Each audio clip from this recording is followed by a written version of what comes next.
स्वागत है दोस्तों आपका हमारे इस YouTube चैनल पे। दोस्तों इस वीडियो में आज हम सामान्य अध्ययन वस्तुनिष्ठ प्रश्न संग्रह व्याख्या सहित ये एनसीईआरटी का कलेक्शन है कक्षा 6 से लेकर कक्षा 12 तक के एनसीईआरटी का, और ये विभिन्न संघ लोक सेवा आयोग एवं विभिन्न राज्य स्तरीय परीक्षाओं के लिए सामान्य रूप से ये उपयोगी है। तो इसका ये टेस्ट नंबर देख लेते हैं, जिसमें आज अध्याय जो है राज्य एवं संघ राज्य क्षेत्र का हम देखते हैं, क्वेश्चन आंसर और उसका एक्सप्लेनेशन। तो चलिए शुरू करते हैं।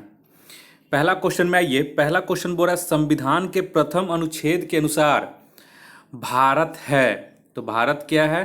तो इसका सही आंसर हो जाएगा ऑप्शन डी, राज्यों का संघ। ठीक है। भारतीय संविधान के भाग 1 के अंतर्गत अनुच्छेद 1 से अनुच्छेद 4 तक संघ और उसके राज्य क्षेत्र यूनियन एंड इट्स टेरिटरी का उल्लेख किया गया है, और अनुच्छेद 1 के अनुसार भारत अर्थात इंडिया राज्यों का संघ यूनियन ऑफ स्टेट होगा। भारत के राज्य क्षेत्रों में राज्यों के राज्य क्षेत्र, संघ के राज्य क्षेत्र और ऐसे अन्य राज्य क्षेत्र जो अर्जित किए जाएं सम्मिलित होंगे। नेक्स्ट आइए क्वेश्चन नंबर 2 में। 2 बोल रहा है भारत की देशी रियासतों के विलय में किन 2 व्यक्तियों ने महत्वपूर्ण भूमिका निभाई थी? तो दूसरा का यहाँ पे हो जाएगा सही answer option B, Sardar Vallabh भाई पटेल और बीपी मेनन। देखिए, स्वतंत्रता के पश्चात लगभग 562 देशी रियासतों में से 559 रियासतों का भारत में विलय हो गया, और अन्य 3 रियासतों हैदराबाद को पोलो ऑपरेशन के तहत, जुन्नागढ़ को जनमत संग्रह के अंतर्गत और जम्मू और कश्मीर को विलय अधिपत्र के माध्यम से भारत में शामिल किया गया। तो पूछता है कभी कभी कि हैदराबाद को भारत में किस ऑपरेशन के तहत सम्मिलित किया गया था? तो पोलो ऑपरेशन के तहत। और देशी रियासतों का भारत में विलय की महत्वपूर्ण भूमिका के कारण पटेल को लौह पुरुष कहा जाता है, तथा इन्हें भारत का बिस्मार्क भी कहा जाता है, सरदार वल्लभ भाई पटेल को। और इस कार्य में पटेल को बीपी मेनन का सहयोग प्राप्त था। नेक्स्ट आइए क्वेश्चन नंबर 3 में। बोल रहा है भारत में संघ राज्यों का प्रशासन किसके द्वारा किया जाता है? तो तीसरा का इसका सही हो जाएगा ऑप्शन ए, राष्ट्रपति के द्वारा। तो संविधान के अनुच्छेद 239 के क के अनुसार संसद विधि द्वारा संघ राज्य क्षेत्रों के प्रशासन की व्यवस्था कर सकती है। उसके अधीन संघ राज्य क्षेत्रों का प्रशासन राष्ट्रपति स्वयं अथवा नियुक्त किए गए प्रशासक के माध्यम से करेगा। यानी कि राष्ट्रपति प्रशासन करता है, लेकिन स्वयं के द्वारा जो नियुक्त प्रशासक होता है उसके माध्यम से। चौथा ये, वर्ष 1948 में सरकार द्वारा भाषाई आधार पर राज्यों के पुनर्गठन के विषय में परीक्षण हेतु नियुक्त प्रथम भाषाई प्रांत आयोग के अध्यक्ष कौन थे? तो इसका सही आंसर हो जाएगा, ये बहुत इंपॉर्टेंट है, ऑप्शन सी हो जाएगा, एसके धर। ठीक है। तो स्वतंत्रता के पश्चात वर्ष 1947 में देशी रियासतों का एकीकरण अस्थायी व्यवस्था के आधार पर किया गया था, तथा देश के विभिन्न भागों में विशेष रूप से दक्षिण भारत में मांग उठने लगी कि राज्यों का पुनर्गठन भाषा के आधार पर हो। तो जून 1948 में सरकार ने एस.के. धर की अध्यक्षता में भाषाई प्रांत आयोग की नियुक्ति की, और आयोग ने सिफारिश की कि राज्यों का पुनर्गठन भाषा के स्थान पर प्रशासनिक सुविधा के अनुसार किया जाना चाहिए। इससे अत्यधिक असंतोष फैल गया। परिणाम स्वरूप दिसंबर 1948 में एक अन्य भाषाई प्रांत समिति का गठन किया गया, जिसके सदस्य जवाहरलाल नेहरू, सरदार वल्लभ भाई पटेल, पट्टाभी सीतारामैया थे। इसी ही JVP समिति के नाम से जाना जाता है। तो जे से जवाहरलाल नेहरू, वी से वल्लभ भाई पटेल, पी से पट्टाभी सीतारामैया। तो इसको JVP समिति के नाम से जाना जाता है। नेक्स्ट आइए 5वां नंबर में। बोरा राज्य पुनर्गठन आयोग ने 1 नवंबर 1956 को कितने राज्यों तथा कितने संघ राज्यों का गठन किया? तो 5वां का ये हो जाएगा इसका सही आंसर, इसे याद रखिएगा, ऑप्शन ए, 14 राज्य एवं संघ राज्य, 6 संघ राज्य। तो ये बहुत इंपॉर्टेंट क्वेश्चन है। तो इसका है कि स्वतंत्रता के पश्चात नए राज्यों के गठन के लिए 1953 ईस्वी में फजल अली की अध्यक्षता में एक राज्य पुनर्गठन आयोग का गठन किया गया और इस आयोग के दो अन्य सदस्य थे के.एम. पनिकर और एच.एन. कुंजरू। अध्यक्ष तो थे फजल अली और दो अन्य सदस्य थे के.एम. पनिकर और एच.एन. कुंजरू थे। आयोग ने अपनी रिपोर्ट वर्ष 1955 में प्रस्तुत की और राज्य पुनर्गठन के लिए 4 आधार बताएं। पहला, भाषाई व सांस्कृतिक एकरूपता। दूसरा, देश की एकता तथा अखंडता। तीसरा है वित्तीय एवं प्रशासनिक एकरूपता। चौथा है कल्याणकारी योजनाओं का, एक मिनट, हाँ, और हाँ क्या बोल रहे थे, चौथा कल्याणकारी योजनाओं का क्रियान्वयन है। और आयोग की अनुशंसाओं के आधार पर 7वें संविधान संशोधन 1956 के द्वारा राज्य पुनर्गठन की योजनाओं को क्रियान्वित किया गया। परिणाम स्वरूप 1 नवंबर 1956 को 14 राज्यों एवं 6 केंद्र शासित प्रदेशों का गठन किया गया। नेक्स्ट आइए 6ठा नंबर में, बोल रहा है नए राज्य के गठन की शक्ति किसमें निहित है? तो इसका सही आंसर हो जाएगा ऑप्शन ए, संसद में। संविधान के अनुच्छेद 3 के अनुसार संसद को यह शक्ति प्राप्त है कि वह नए राज्यों के निर्माण तथा वर्तमान राज्यों के क्षेत्रों, सीमाओं या नामों में परिवर्तन कर सकती है।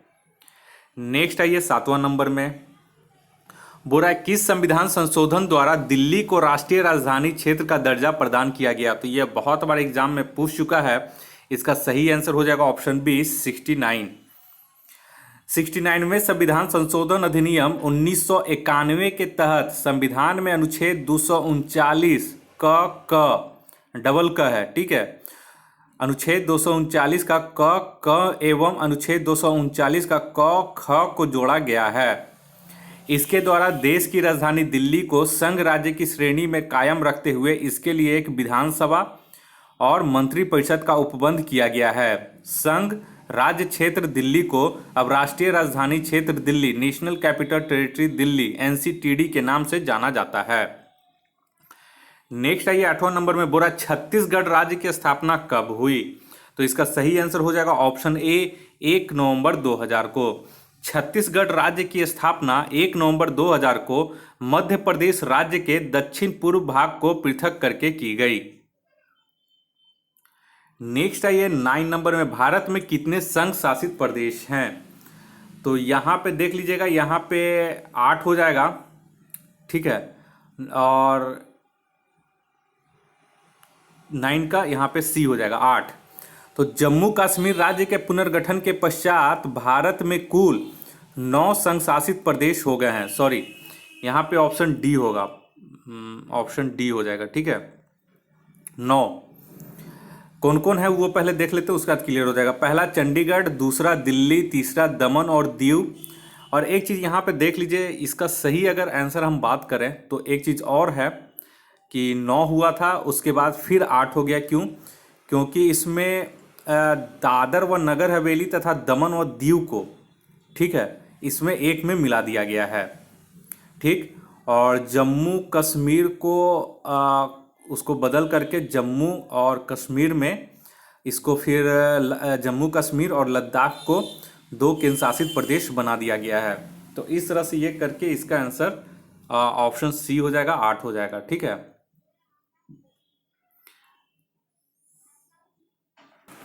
ठीक है, इसका क्लियर कर लीजिए, इसका ऑप्शन सी हो जाएगा 8 और राज्य पूछेगा तो 28। नेक्स्ट आइए 10 नंबर में, 10 बुरा, यदि भारतीय संघ में एक नए राज्य का सृजन किया जाना है तो संविधान की किस अनुसूची में संशोधन करना आवश्यक होगा? तो 10वां का इसका ऑप्शन डी हो जाएगा, प्रथम अनुसूची में। संविधान की प्रथम अनुसूची में राज्यों एवं संघ राज्य क्षेत्रों के नाम तथा उनके अंतर्गत आने वाले राज्य क्षेत्रों का वर्णन किया गया है, तो इसी में आपको चेंजेस करने पड़ेंगे। नेक्स्ट आइए 11 नंबर में, 11 बोरा, निम्न में से कौन एक भारत संघ का सहयोगी राज्य था जिसे बाद में भारतीय संघ का पूर्ण राज्य बनाया गया?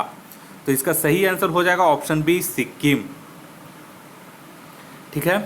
तो देखिए, वर्ष 1947 में भारत द्वारा सिक्किम को संरक्षित राज्य का दर्जा दिया गया था तथा सिक्किम के विदेशी, राजनीतिक एवं संचार संबंधी विषय भारत सरकार को सौंप दिए गए और 35वें संविधान संशोधन अधिनियम 1974 के द्वारा सिक्किम को संरक्षित राज्य का दर्जा समाप्त करके उसे सहयोगी राज्य एसोसिएटेड स्टेट के रूप में शामिल किया गया।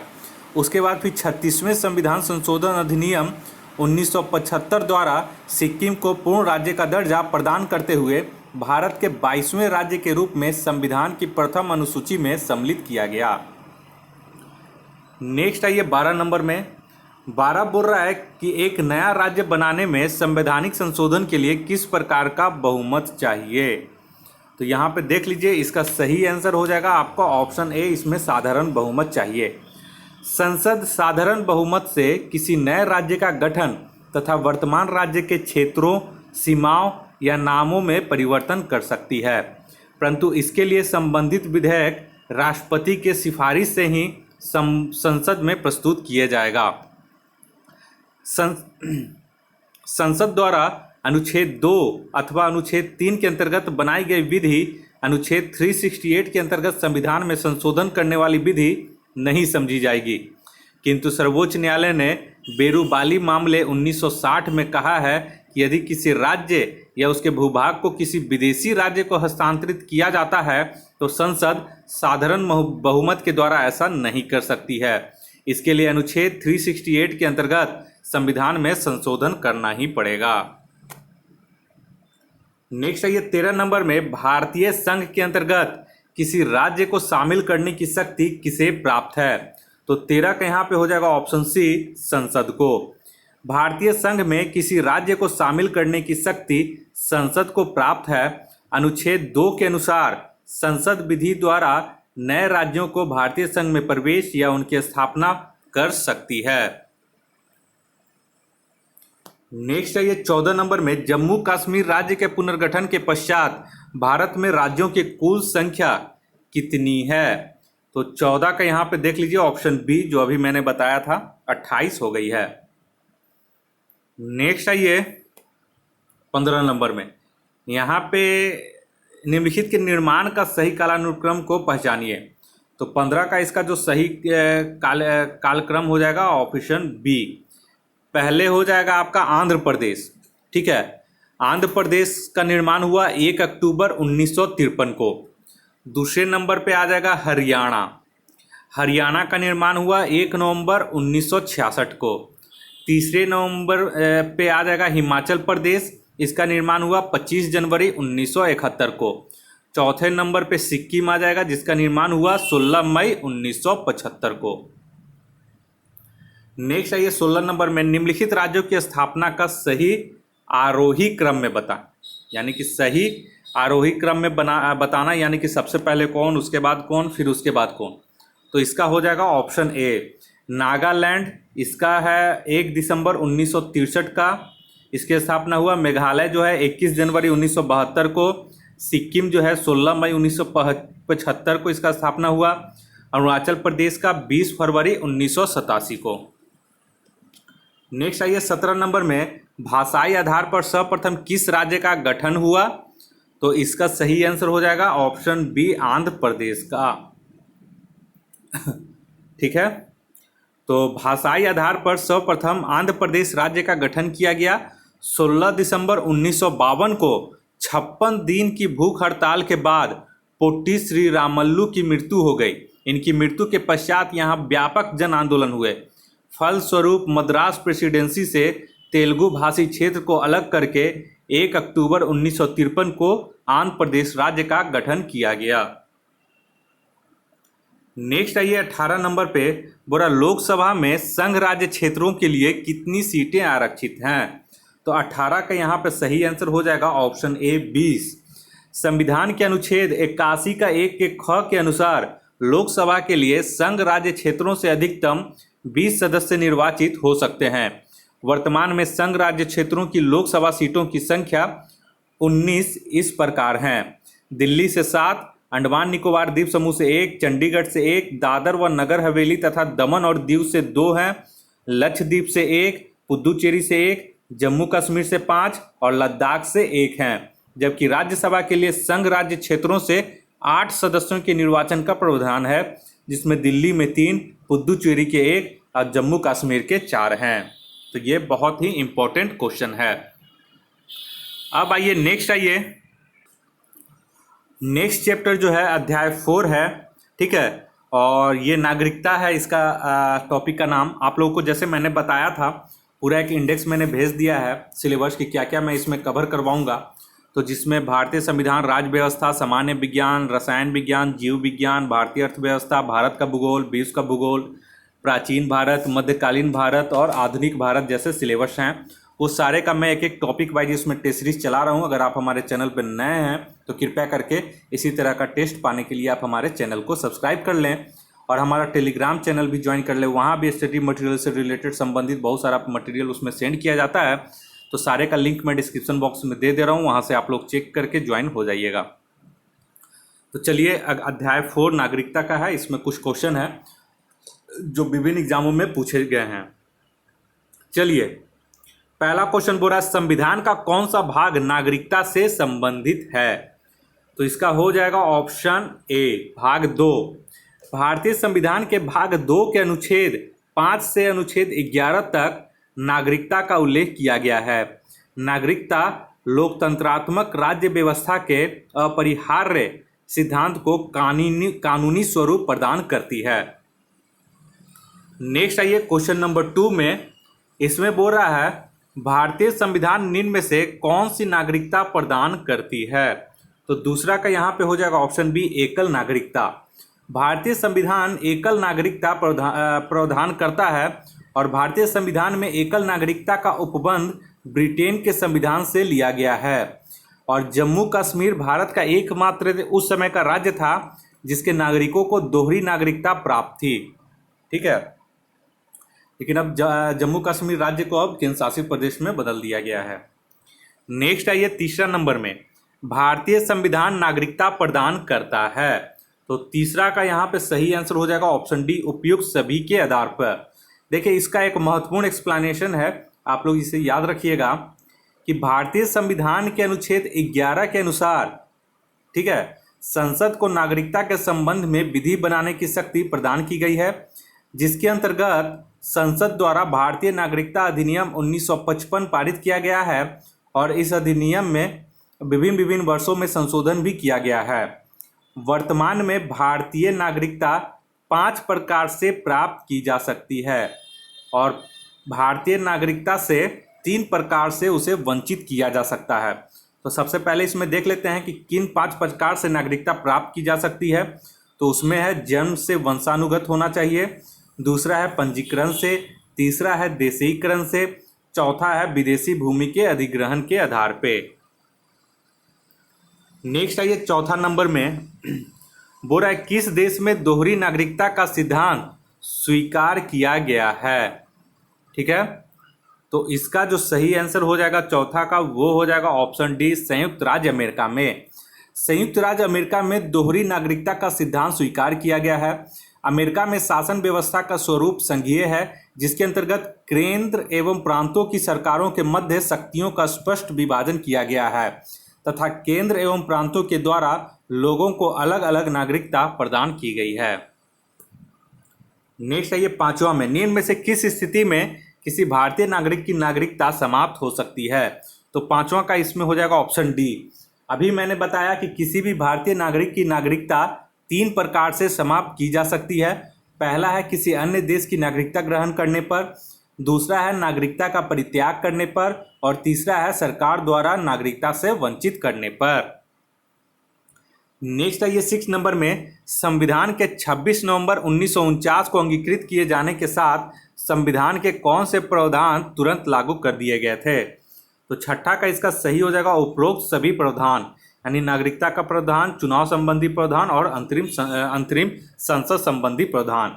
तो भारतीय संविधान की उद्देशिका में उल्लेख किया गया है कि 26 नवंबर 1949 को भारत के लोगों ने संविधान को अंगीकृत, अधिनियमित और आत्मार्पित किया।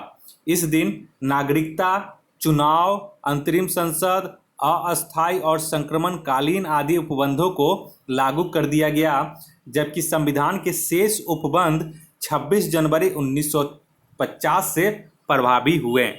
तो इतना क्वेश्चन नागरिकता से पूछे गए हैं और इसी में से घुमा फिरा कर पूछे जाते हैं। तो इस तरह से करके आज बहुत सारा हमारा टॉपिक क्लियर हुआ है और डाउट भी क्लियर हुआ है। तो ये उम्मीद करते हैं ये वाला टेस्ट सीरीज़ न्यू जो सीरीज़ चल रहा है ये आप लोग को बहुत पसंद आ रहा होगा और धीरे धीरे करके हम लोग इसका बहुत सारा चैप्टर कंप्लीट करने वाले हैं। तो आप लोग हमारे इस चैनल को ज़रूर सब्सक्राइब कर लें। इस वीडियो को देखने के लिए आप लोग का बहुत बहुत शुक्रिया। आपका दिन मंगलमय हो। धन्यवाद।